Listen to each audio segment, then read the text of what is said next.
Depois falamos das 8 características de Jesus Cristo, que nós precisamos pregar esse Jesus com todas essas características para que o incrédulo compreenda a sua condição de condenado ao inferno, a sua condição de pecador, a sua condição de que ele é pecaminoso por natureza adâmica.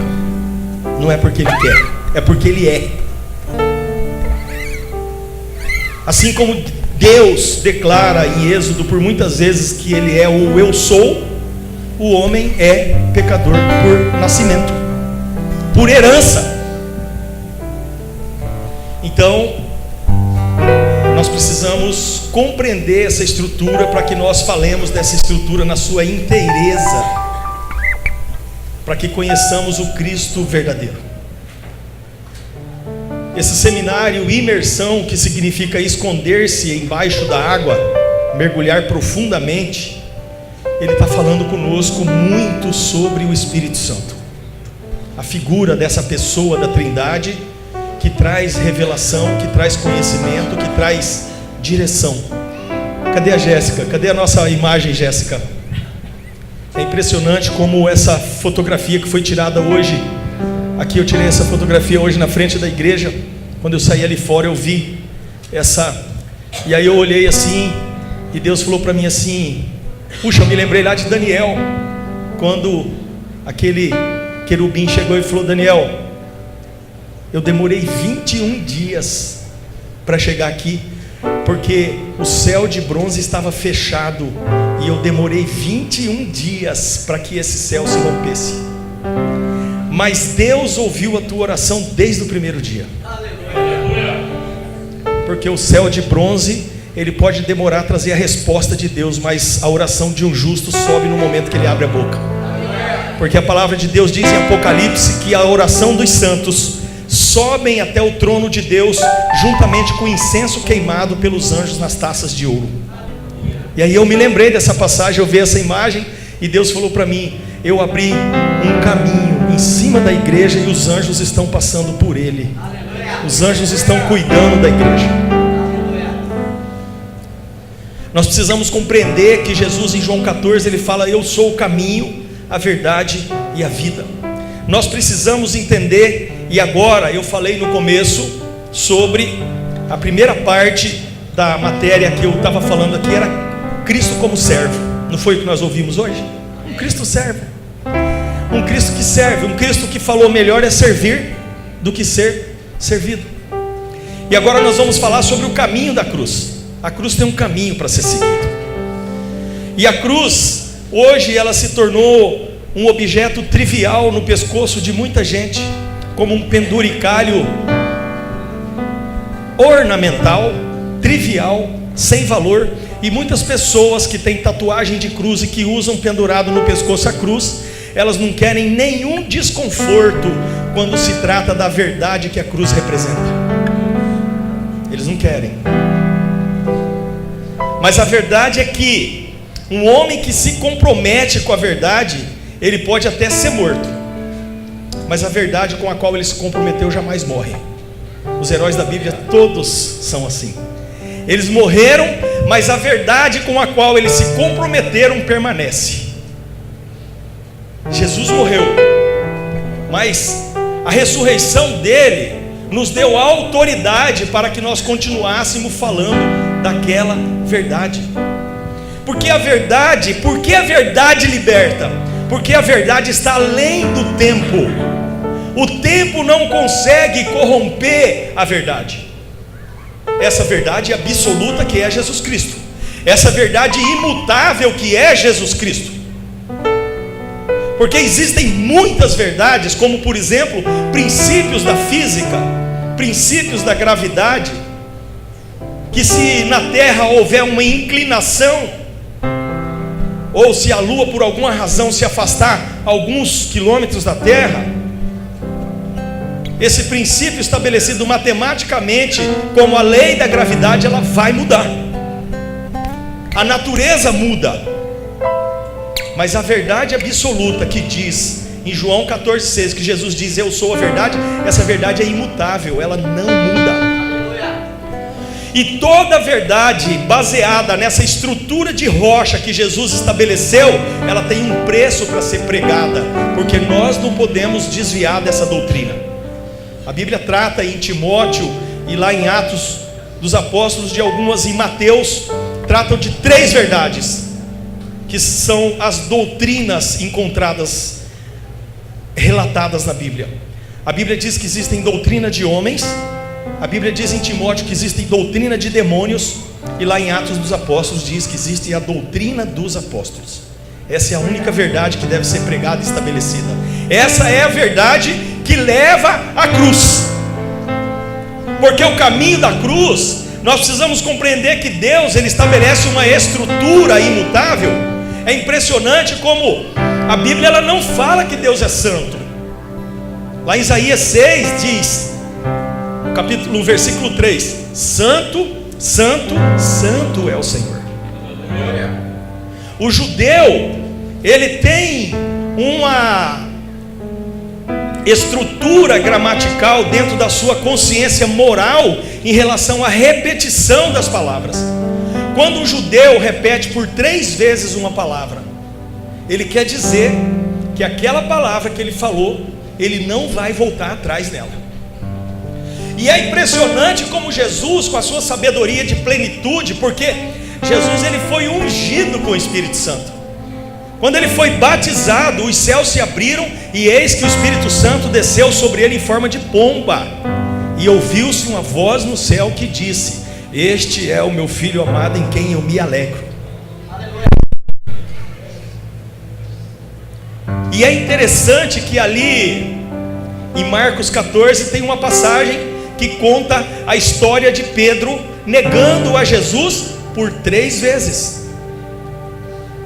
E Jesus fala para Pedro: Pedro, antes que o galo cante, você me negará por 3 vezes. E ali em Marcos 14, 72 diz assim: E o galo cantou a 2ª vez. E Pedro lembrou-se da palavra que Jesus lhe havia dito: Antes que o galo cante 2 vezes, 3 vezes me negará. E pensando nisso chorou, porque Pedro negou Jesus por 3 vezes. Ele sabia que essa estrutura hebraica condicionava a sua vida numa negação que não poderia voltar atrás, porque ele negou Jesus por 3 vezes. Mas o sangue de Jesus na cruz do Calvário, e daí a importância de nós termos um caminho certo para a única cruz, porque a cruz ela não é um ato repetido. A cruz é um ato para ser reproduzido na vida de cada um, por uma só vez. Por isso que Jesus, lá em João, no versículo 15 de João 21, Jesus fala assim: Pedro, tu me amas? Por que Jesus teve que perguntar para Pedro 3 vezes se o amava? Porque Jesus queria apagar aquela maldição do costume hebraico.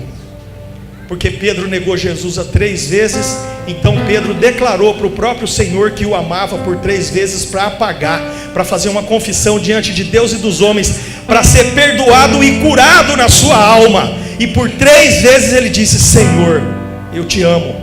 Senhor, eu te amo. Senhor, bem sabes que eu te amo. Então Pedro, quando ele declara com a sua boca por 3 vezes que ele amava Jesus, ele faz um concerto quando ele negou Jesus por 3 vezes. Jesus usou de sabedoria. E nós precisamos entender que quando nós, na maioria das vezes, quando oramos, nós fechamos os nossos olhos, é porque somente com os olhos fechados nós podemos ver a Deus. Porque Deus é Espírito, e os olhos carnais não podem vê-lo. E nós fechamos os olhos como se nós estivéssemos olhando para nós mesmos. Tem um poeta grego chamado Píndaro, no ano lá 400 antes de Cristo, ele escreveu uma frase que diz assim: Homem, torna-te o que és.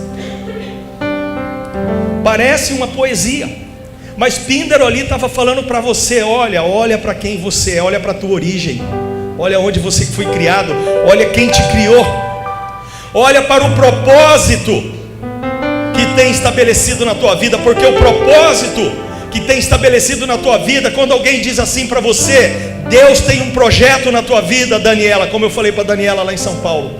Qual é o projeto? Deus só tem um projeto na tua vida. Você está aqui para glorificar o nome dele. Porque o Filho glorificou o Pai, e o Espírito glorificou o Filho, e nós glorificamos a Jesus. Nós glorificamos o nome dele. Esse é o projeto. Então, quando nós falamos do caminho da cruz, quando nós estamos falando do caminho da cruz, nós precisamos entender a cruz como o símbolo central da fé cristã. A cruz é símbolo. A cruz simboliza morte. A cruz simboliza amor, porque foi na cruz que o sangue sacrificial foi derramado por amor. E muitas vezes nós não queremos pagar um preço. Quando eu digo de pagar preço, eu quero explicar, porque ninguém paga preço. A Bíblia diz que ele, lá em Hebreus, foi uma única vez para a cruz para perdoar os pecados da humanidade. Ele pagou o preço. Quando eu estou dizendo pagar o preço, eu estou dizendo na nossa alma. Eu estou dizendo de abandonar o conforto de casa, o conforto do ar-condicionado, o conforto do sofá, o conforto do sono, porque tem muita gente que não gosta de passar sono. Ah, eu não fui porque eu estava com sono, eu não fui porque eu estava cansado. Eu fui ministrar numa igreja em São Paulo, para uma liderança de uma igreja gigante lá, 100 pessoas. Aí eu olhei para aquilo, domingo de manhã, e o Espírito Santo ministrou na minha vida. Eu falei: irmãos, cadê o filho de vocês? Ficaram em casa dormindo? Cadê o filho de vocês que tem 14, 15, 18 anos? Estão em casa dormindo, estão cansados? Saíram ontem, foram para a balada, estão cansados, e vocês vieram na igreja e deixaram eles dormindo para acordar às 2 da tarde para almoçar? Onde é que Jesus entra na vida deles? O que vocês querem para o filho de vocês? Eu estou buscando a Deus, eu estou aprendendo sobre a volta de Jesus, eu estou aprendendo sobre os sinais da volta de Jesus, eu estou aprendendo sobre a cruz do Calvário, que é lugar de morte, não de sofrimento, porque nós temos que morrer na cruz. A nossa vontade não existe mais. E os meus filhos? Ah, o meu filho está dormindo, ele está cansado, ele ficou jogando videogame até as 2 da manhã com o amiguinho. A cruz com Cristo simboliza um Cristo morto, e a cruz vazia significa um Cristo ressurreto. E quando eu fico imaginando, meus irmãos, que quando os discípulos olharam para aquela cruz vazia, eu tenho convicção de que eles ficaram desesperados. Porque depois da morte de Jesus, quando ele ressuscita, a palavra de Deus diz que ele apareceu lá numa sala, em um lugar em que eles estavam reunidos em Jerusalém, chorando a morte dele, e ele apareceu lá dentro. Quando nós não temos convicção da ressurreição e da morte de Jesus, nós olhamos para a cruz vazia e ficamos desesperados. Cadê você, Jesus? Ele vai responder para você: leia Gálatas 2:20. Eu habito dentro de você. Eu saí da cruz para estar aí. A minha cruz agora é outra. A minha morada agora é outra. Nós precisamos entender que a ressurreição é parte integrante da cruz. Nós precisamos entender, como o Vadinho falou hoje aqui, que Ele está aqui. Ele está aqui porque Ele gosta de um ambiente de santidade. Ele não se preserva para estar presente no ambiente de santidade. Ele só não está no lugar do pecado, porque o pecado faz divisão entre o homem e Ele. Então, quando nós olhamos para a cruz, nós vemos um Jesus, meus amados, que foi voluntariamente para a cruz.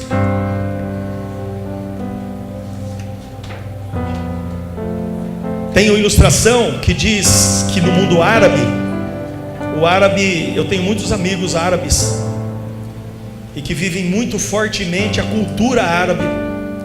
E o árabe, quando você vai na casa dele, ele beija no seu rosto. E quando ele beija, é um sinal de que você é bem-vindo na casa dele. E ele passa a confiar totalmente em você. E se você por alguma razão quebrar essa confiança, ele nunca mais restaura a confiança. E tem uma ilustração que diz que o menino chegou correndo na tenda de um homem, e todos vieram atrás para matar aquele menino, e ele disse: olha, ninguém toca nele, porque agora ele está debaixo do meu teto, e a nossa tradição diz que quando uma vida pede socorro no meu teto, eu sou responsável por essa vida. E aí aquelas pessoas disseram: não, mas ele matou um jovem ali. E o homem continuou dizendo: mas eu quero dizer que ninguém toca nele. Mas o jovem que ele matou é teu filho. E ele continuou dizendo: ninguém toca nele. Foi isso que Deus fez com Jesus. Porque Deus tem o controle de tudo, e Ele permitiu que o filho dele morresse na cruz para nos dar a vida eterna. Não uma cruz de plástico, não uma cruz até de ouro ou de prata, ou de metal cirúrgico, ou um brinco de cruz, ou uma corrente, ou um anel simbolizando a cruz. Não é essa cruz trivial que nós estamos vendo todos os dias. Não são esses desenhos da cruz, que são desenhos até agradáveis aos olhos, que chegam a emocionar o coração. Não, é uma cruz de morte. Essa é a cruz que nós devemos pregar, e Jesus foi para ela voluntariamente. Ele quis ir para a cruz. Adão foi um homem que nasceu para não morrer. Jesus foi um homem que nasceu para morrer. Por isso que ele é chamado de segundo Adão. Ele é o segundo Adão. Ele nasceu com um propósito, e o propósito dele era a morte.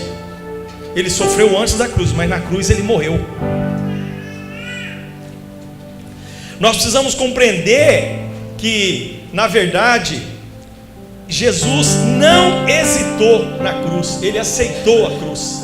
E nós precisamos compreender que quando Paulo estabelece aquela estrutura de militância entre carne e espírito, Paulo, na verdade, quer nos acenar que nós vivemos no mundo numa estrutura de perseguição, numa estrutura de tentação, numa estrutura em que Satanás, com a sua astúcia, porque essa é a característica dele, ele quer nos mostrar um caminho, talvez um caminho do mal, mas que leve a bons resultados.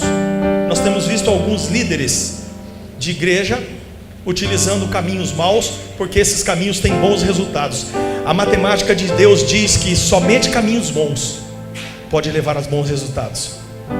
Porque Jesus poderia ter escolhido um caminho mau para nos dar a salvação, porque Ele é Deus, mas Ele não escolheu. Quando nós lemos a história, nós vemos grandes homens de guerra, como Napoleão Bonaparte, como Hitler, como Winston Churchill, como tantos que participaram das guerras, que usaram caminhos maus com propósitos bons. Mas nós sabemos que o resultado da atitude deles foi deplorável. Todos eles perderam a guerra. Nós precisamos compreender que o mal, ele é uma antítese do bem. Nós precisamos entender que ali em Gênesis, no capítulo 1, versículos 10, 12, 18, 21, 25, versículo 31, a palavra de Deus diz: por todas essas vezes que tudo que Deus fez, Ele viu que era bom. Deus, tudo o que Ele fez era bom. A única coisa que lá em Gênesis, no capítulo 2, versículo 18, Ele diz que não era bom, não foi o que Ele criou, foi uma circunstância da sua criação. Ele olhou para uma circunstância e olhou para o homem. E aí ele viu que ele tinha feito o homem só com uma caixinha no cérebro, só tinha uma. E ele precisou criar alguém com várias caixinhas. Ele falou: não é bom que o homem viva só. Que o seu mandar ele pegar o boleto, pagar no banco e passar na quitanda, ele vai levar o boleto para a quitanda e passar no banco e deixar a pera lá na caixa. Então Deus viu que não era bom. Deus criou o homem com uma estrutura feita das suas mãos do pó da terra. Adam é uma palavra hebraica que significa tomado da terra vermelha, tomado do barro vermelho. Deus fez o homem com essa estrutura de barro. Aí a mulher, ele toma da costela do homem. A mulher já estava elaborada.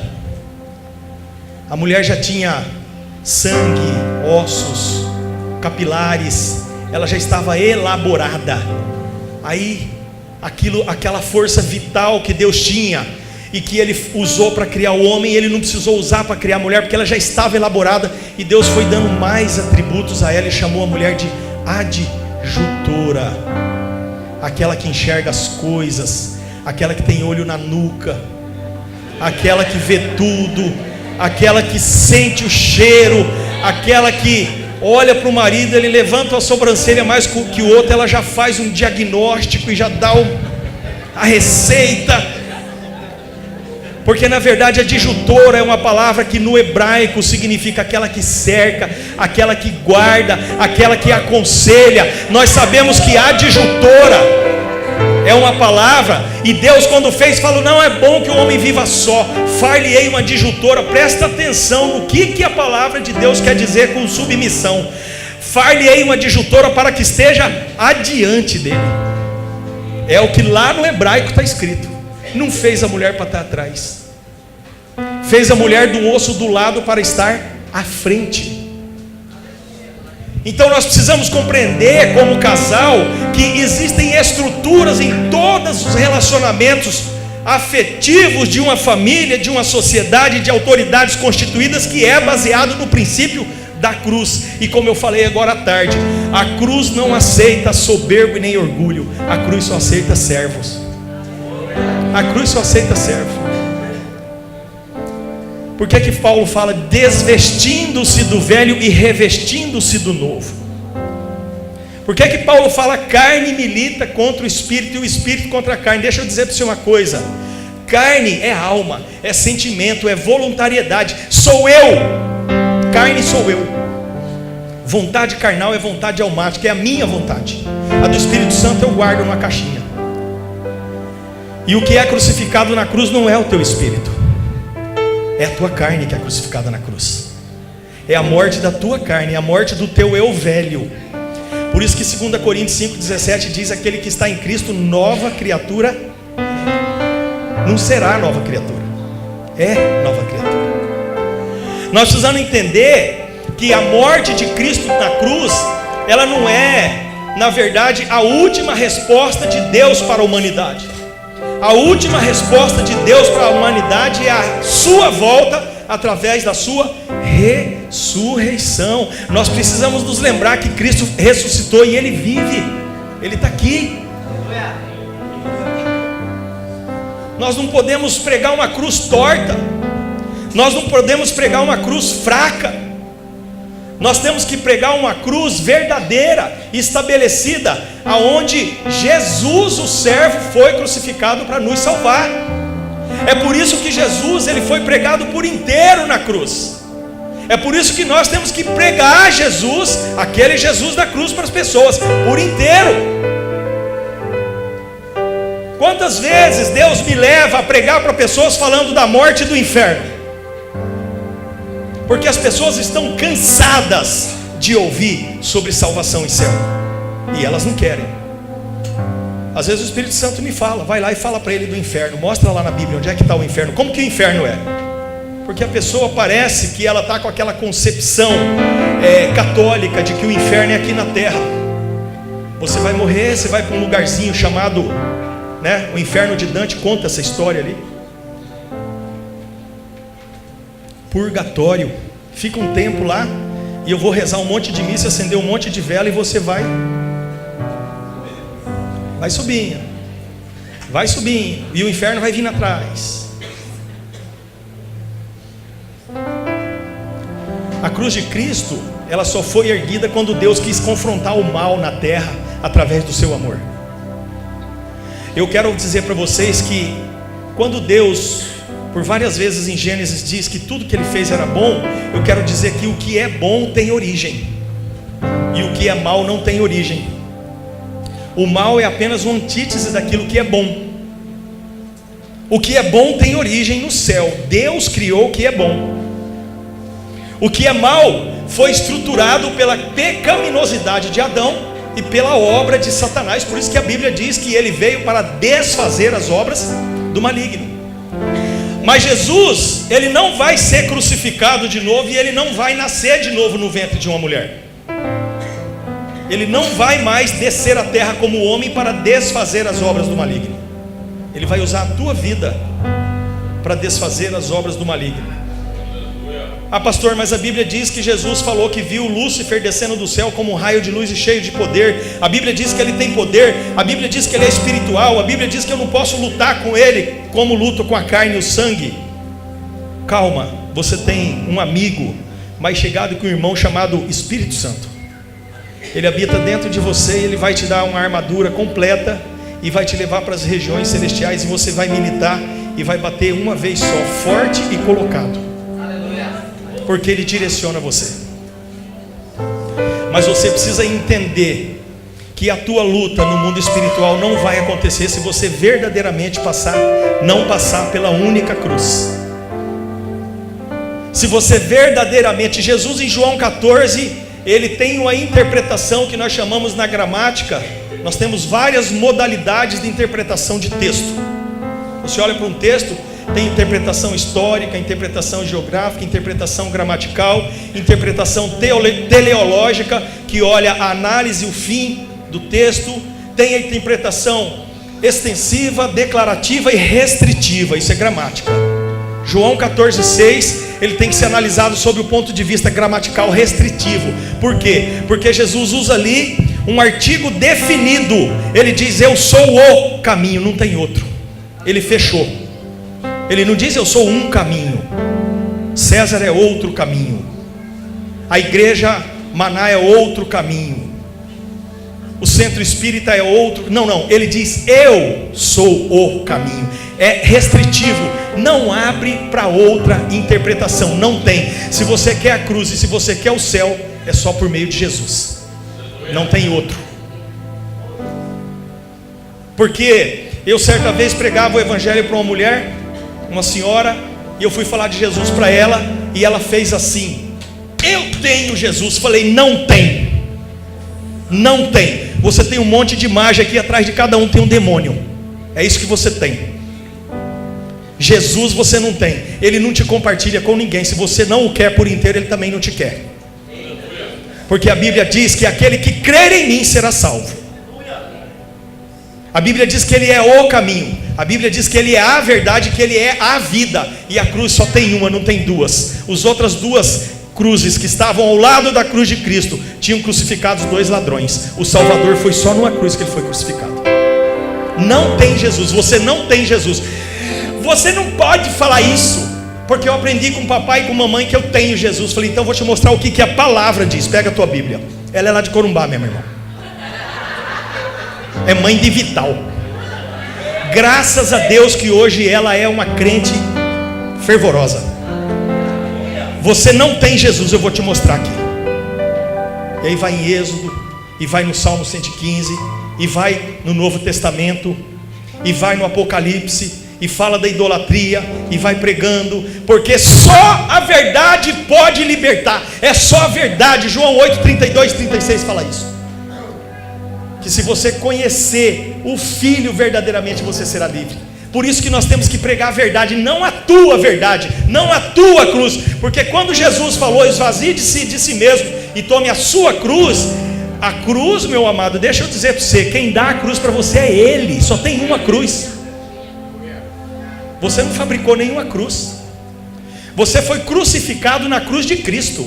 Os pecados que pairavam sobre você estão crucificados nele, porque a Bíblia diz: maldito todo aquele que foi pregado no lenho de madeiro. Ele se fez maldição por nós, apesar de não ter pecado. Então quando ele diz: tome a sua cruz, ele está dizendo o seguinte: essa cruz aqui, a medida dela para você, sou eu que vou dar.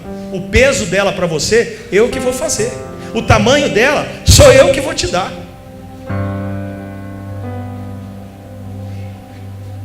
Porque ninguém pode sofrer tentação maior do que aquela que pode dissipar através do Espírito Santo. Não pode, ele não dá. Deus, ele te leva no limite. Se você cair, é porque a tua concupiscência foi maior do que a fé nele, foi maior do que o desejo de você ter santidade. E a ressurreição é a vitória de Cristo e vitória do amor de Deus, porque cruz é sinal de amor.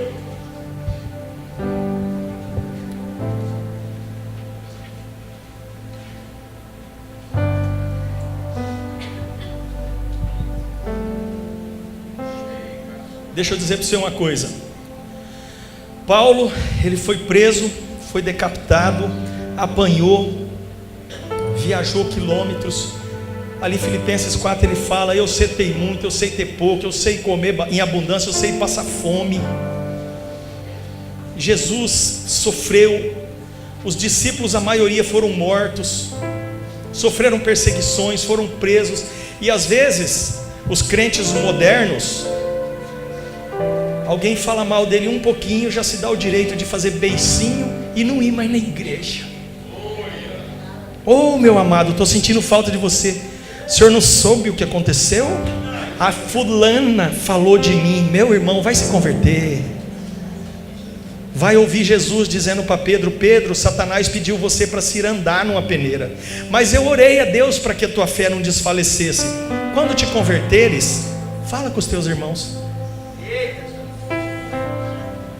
Pastores, escrevendo no grupo de pastores. Eu tenho um grupo aqui de pastores do Brasil. Ai, porque eu estou cansado, porque a igreja é difícil, irmão. Irmão, vai ser bombeiro então, vai ser advogado, vai ser gari.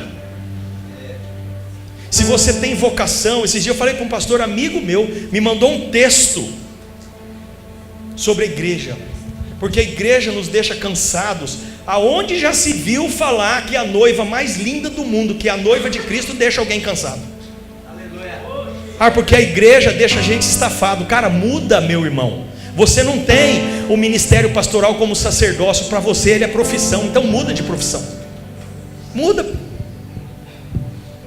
Vai ser vendedor de picolé, mano, porque a hora que você entregar o carrinho lá, acabou a preocupação.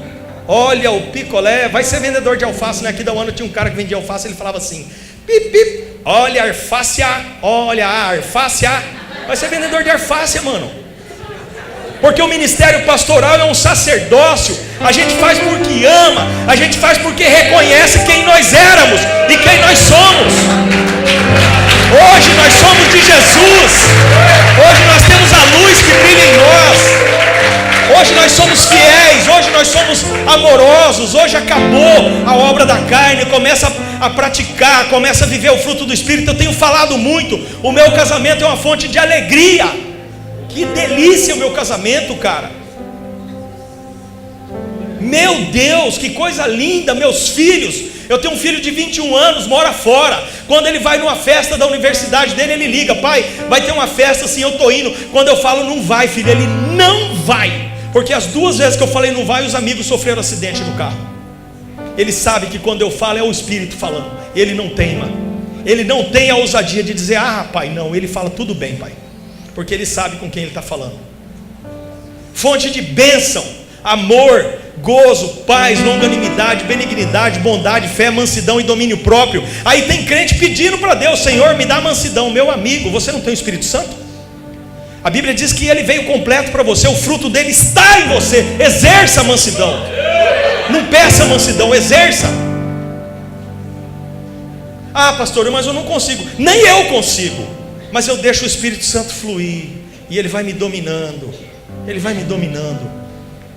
A minha família, eu tenho uma carga hereditária familiar de morte, de ira.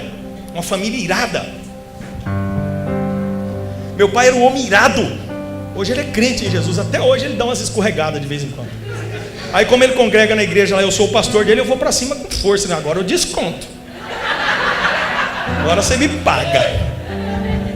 Ira, uma família irada. Até a época de faculdade, terminei a faculdade, eu sempre andei armado na minha vida, irmãos. Sempre andei com revólver, porte, tudo. 2 vezes atirei em pessoas para matar. Dei um tiro num rapaz, eu dei uma revolvada na boca dele, ele caiu no chão, levei o revólver assim. Deus é tão misericordioso que eu não puxei o gatilho. Quando eu apontei na cabeça dele, ele tirou a cabeça e eu atirei. Pá, uma bala explosiva. Não matei, ele veio me assaltar. Aí trocou no farpado. Deus não deixou matar aquele rapaz. Graças a Deus. Aí morei com a moça lá em Bonito. Quando fui estudar em Bonito, tinha 12 anos, morei na casa dela. Um casal de amigos do meu pai.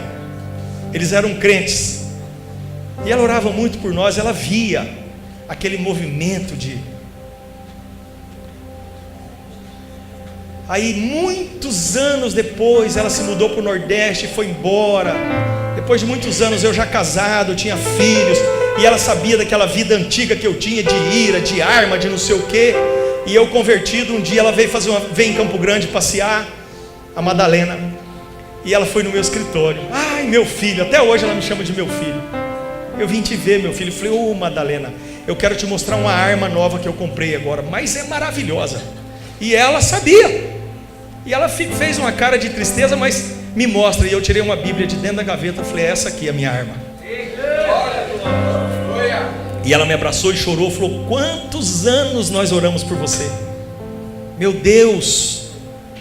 Então nós precisamos compreender que essa estrutura, a cruz, na verdade, irmãos, porque Jesus, ele estava muito acima da exigência. O padrão da cruz é um padrão ISO 9000, é de excelência altíssima. Lá na lei, eu para adulterar eu tinha que me deitar com outra mulher. O padrão de Jesus é tão alto que ele diz que se você olhar para uma mulher com desejo no teu coração, você já adulterou.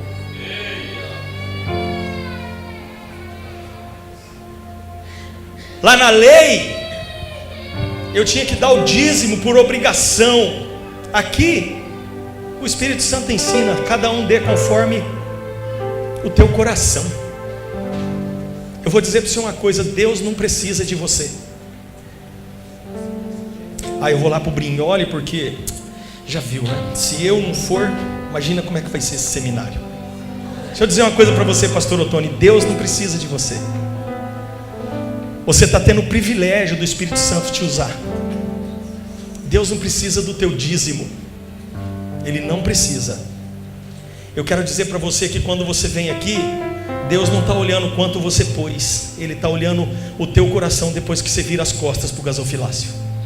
É isso que Ele olha. Ele não quer saber quando você pôs ali. Para Ele não importa, porque Ele não tem conta bancária. Ele é dono da prata e do ouro. Ele que fez todas as coisas. Ele fez céus e terra. Ele sabe o nome das estrelas pelo nome. Ele conhece as estrelas pelo nome. Ele tem escritura de cada planeta, está no nome dele. Ele não precisa, mas nós precisamos dele. Nós precisamos dele. Ele é escudo e proteção, ele é força. Eu quero dizer para você que o caminho da cruz é Jesus, o Jesus na plenitude. Ele veio para nos dar o Espírito Santo. Irmãos, você já pensou que Jesus teve que ser considerado criminoso para ir para a cruz? Porque a humanidade não tinha o Espírito Santo. A humanidade não tinha condição de gerenciar quem era aquele homem. Por isso que eles gritaram: Barrabás, que recaia sobre nós o sangue desse justo e sobre nossos filhos. Imagina o que aquele povo chamou para si naquele dia, a maldição que eles chamaram para si naquele dia da morte de Jesus. Mas Jesus, com toda aquela estrutura de condenação, deixa eu te dizer agora como advogado, o processo judicial de Jesus eu já li. Todos os princípios do direito penal foram passados por cima no julgamento dele. Todos. Não foi obedecido nenhum princípio do direito penal. Para começar, ele foi julgado à noite. E era proibido ser julgado à noite. Deixa eu te dar isso aqui de presente, ó, pra você fazer a anotação. Todos os princípios foram quebrados. Ele foi considerado, ele foi condenado antes do julgamento. Porque uma das grandes questões acerca de Jesus Cristo é que ele nunca perdeu a sua autoridade nem depois de morto. Eu acho impressionante uma palavra de Hebreus que tem sobre Abel. A Bíblia diz que Abel, mesmo depois de morto, ainda fala, porque o sangue dele clamou a justiça de Deus. E Jesus, mesmo depois de morto, ainda fala. O que será que falarão de nós depois que nós morrermos? Como a nossa família vai falar de nós? Como os nossos amigos vão falar de nós? A Bíblia diz que o nome do ímpio é apagado da memória da humanidade. É verdade. Quem sabe quem foi Afonso Pena, principal avenida de Belo Horizonte? A principal avenida de Campo Grande. Quem sabe quem foi? Ninguém sabe quem foi. Tem um nome numa rua lá. É o Zé das Couve. É o Zé Ruela. Ninguém sabe quem é Zé Ruela. Chama o Zé Ruela ali. Mas quem sabe aqui quem foi Pedro, quem foi João, quem foi Tiago, quem foi Abel, quem foi Noé? Esses homens que o nome estão escritos na Bíblia Sagrada, mas como Jesus disse para os seus discípulos quando mandou os 70 de dois em dois, eles voltaram, Senhor, a Bíblia diz que eles voltaram alegres e disseram, Senhor, até os espíritos imundos se nos submetem. E Jesus falou, que bom, mas não fiquem alegres porque o espírito imundo se submete a vocês, mas fiquem alegres porque o nome de vocês foi escrito no livro da vida. O céu tem um cartório judicial, tem um notário lá com a caneta de ouro. E quando você crê em Jesus, a Bíblia diz que os anjos de Deus fazem festa por um pecador que se arrepende, e o teu nome é escrito no livro da vida. E João 10:28 diz que eu escreverei o teu nome no livro da vida, e de maneira nenhuma, lá em, aliás, Apocalipse 3:5, e de maneira nenhuma eu riscarei. Em João 10:28 Jesus fala, eu te dou a vida eterna, e ninguém a arrebatará das minhas mãos. O teu nome foi escrito no livro da vida. É por isso que nós devemos nos alegrar, porque o nome de um homem só pode ser escrito no livro da vida quando ele se crucifica na única cruz, aquela que Cristo foi pregado nela. Não tem outra cruz. E o homem só consegue encontrar a cruz verdadeira quando ele anda no caminho que é Jesus. Não tem outro caminho. Não tem paliativo. Não tem anti-inflamatório, não tem antibiótico. É a cruz, é o caminho, é Jesus. Cruz é um estilo de vida sacrificial permanente. Cruz é um estilo de vida onde nós estabelecemos uma obediência irrestrita. Deus mandou, faça. Deus deu ordem, não hesite. Eu falei o dia que eu preguei aqui nessa igreja um testemunho da Elza, que foi secretária no escritório, trabalhou 4 anos comigo. A Elza vivia dizendo para mim de uma irmã que era dependente química. E certa vez, no mês de junho, um frio, irmãos, estava muito frio. Eu levantei e falei para Débora, eu estou indo para Corumbá. E ela já sabe que quando dá esse zezão em mim é Deus falando, não adianta. Não tem boca, velho. Deus falou, não tem conversa. Liguei para um amigo meu, ele é lá de Corumbá, ele falou, não cara, eu vou contigo, não vai sozinho não. Liguei para a Elza, 3 horas da manhã. Ela quase caiu dura na hora que viu o celular tocando. Doutor, que o senhor está me ligando? Falei, levanta, se arruma, chama tua mãe que nós estamos indo para Corumbá. Isso foi numa quinta-feira, 3 horas da manhã, mês de junho, frio. Ela falou, doutor, o que deu? Eu falei, Elza, fala para sua mãe fazer um café sem açúcar para mim, que daqui 40 minutos eu estou aí, nós vamos para Corumbá. Fui lá na casa dela, tomamos um café amargo, e ó, ela falou até para mim, falou, mas doutor, amanhã é sexta-feira, tem expediente. Eu falei, seu patrão sou eu, nós que manda, nós vai. Chegamos em Corumbá 9 horas da manhã. Estava 8 graus em Corumbá, estava frio, irmãos. Porque Corumbá é muito quente, então quando faz frio, é frio de gelar o osso mesmo. Gela a platina mesmo. Chegamos lá e encontramos a Onísia. A Onísia estava pesando 37 quilos, usuária de crack, morando num barraco bem pertinho do lixão. E nós pegamos a Onísia ali, falei com ela. Falei, Onísia, eu vou te levar para Campo Grande, se você quiser voltar eu te trago. Nós vamos hoje, se você quiser voltar amanhã eu te trago. E ela morava com um rapaz, ela vivia maritalmente com um rapaz ali. E trouxemos a Onísia e internamos lá no Esquadrão da Vida feminino. Irmãos, quinta-feira, quando foi sexta-feira à noite, os traficantes foram lá para matar a Onísia e o marido dela, ela não estava, mataram ele. E se eu não tivesse ido buscar essa moça? E se eu não tivesse ido buscar essa moça? Então eu quero dizer para você que o Espírito Santo ele faz isso na tua vida. Quando você vai para o secreto, quando você começa a entrar na intimidade de Deus, adorar verdadeiramente, fica ali gemendo, louvando. Vai louvando, irmãos. Vai inventando louvor, vai falando: Senhor. Pega aí um sol aí. Aqui, ó. Senhor, eu te adoro.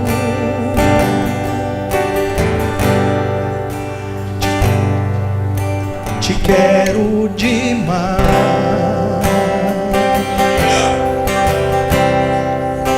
Tu és minha vida. Tu és minha paz. Senhor, eu te exalto.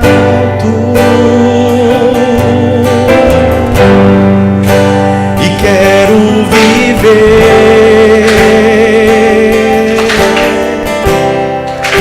pra te adorar,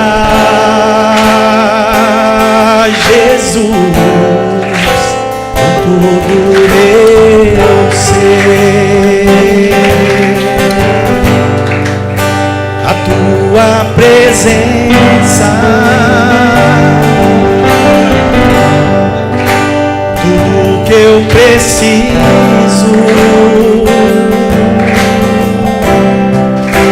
Tu és Deus de justiça, tu és Deus de paz, és Deus de juízo. Toma o meu coração, eu entrego, Senhor.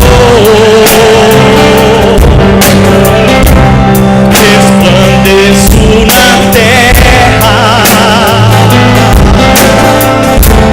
tua cruz, teu amor. Eu quero, meu Jesus, minha morte na cruz.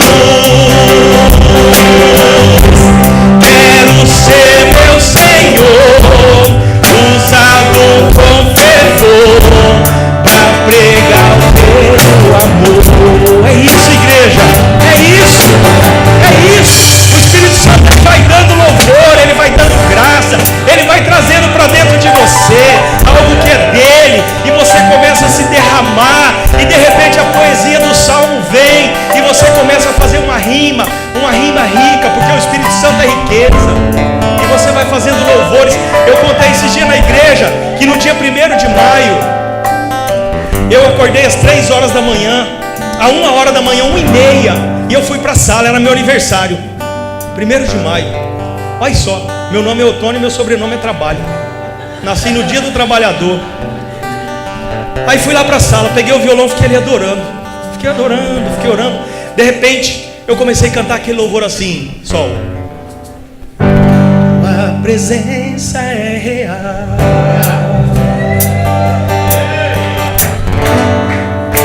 Aqui nesse lugar.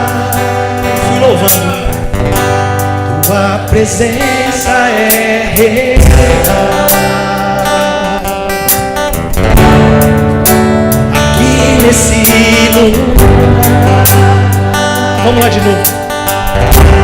Tua presença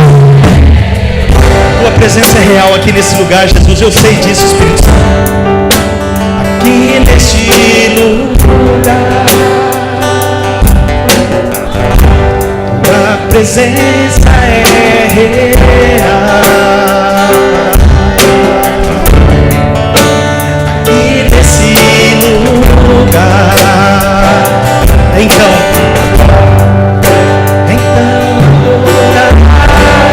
eu adorarei. Então louvarei.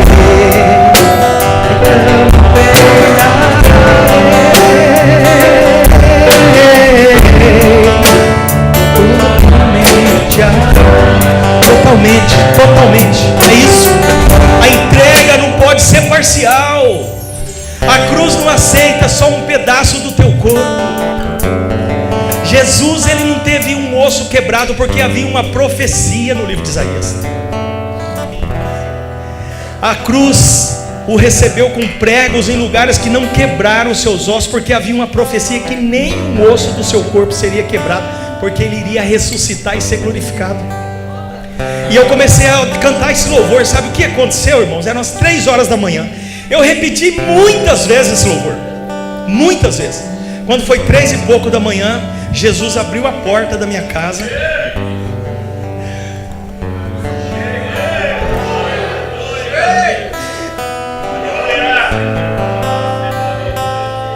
Ele entrou e ficou 20 minutos parado na minha frente. E eu mudei de cor aquela hora. Ele ficou ali parado. E eu não sabia se eu chamava Débora ou não, porque eu não queria que ele fosse embora. E eu fiquei pasmo ali. Uns 20 minutos. E aí ele virou as costas e foi embora. E naquela noite ele me deu 2 louvores que estão gravados no meu celular. Esse nível de intimidade que a igreja precisa entrar. Mas a igreja não vai entrar no secreto se não passar primeiro pela cruz. Eu vou dizer para você, o batismo que você foi batizado nas águas significou a tua morte e a tua ressurreição.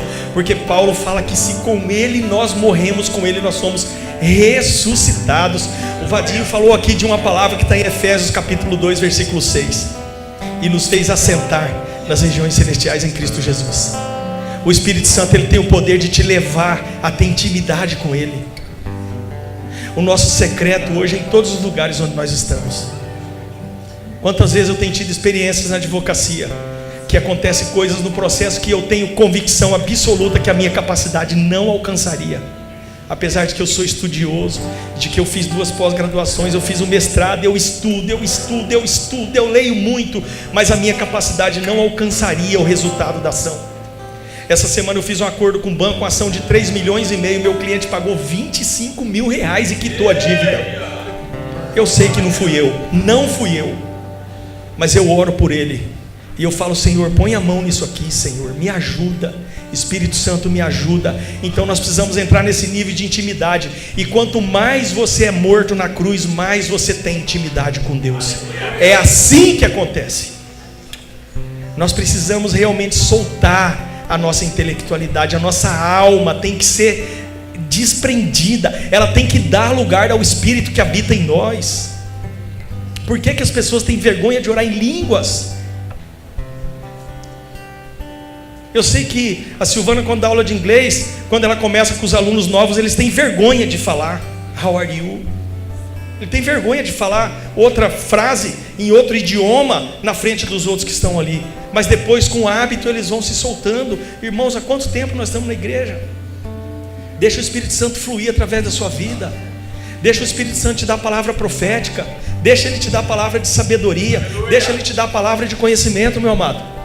Não tenha vergonha de chegar em alguém e pôr a mão e dizer: ó, Deus está mandando falar uma coisa para você aqui. Fala. Abre a tua boca, ora por enfermos. Hoje lá no esquadrão tinha uma moça: pastor, eu estou com uma enfermidade. Eu falei: eu não vou orar por você não. Chamei uma outra menina lá: eu vou pregar sobre fé hoje aqui, e quando eu terminar o culto, você vai orar por ela, e Deus vai ouvir tua oração e vai curar. Estimulando as pessoas a buscarem os dons do Espírito. A Bíblia fala: não sejam, irmãos, busquem os dons. Não quero que vocês sejam ignorantes quanto aos dons. Buscai com zelo os dons. Busca a oração em língua, meu amado. Se você não quer orar em público, lá no teu secreto, fala com Deus: Senhor, Espírito Santo, dá uma bicuda no meu cérebro e vira do avesso aqui, que eu quero falar que nem eu entendo. E você vai começar a falar, porque Deus é simples. Jesus nasceu na manjedoura. Ele andava com as sandálias ou com pés descalços.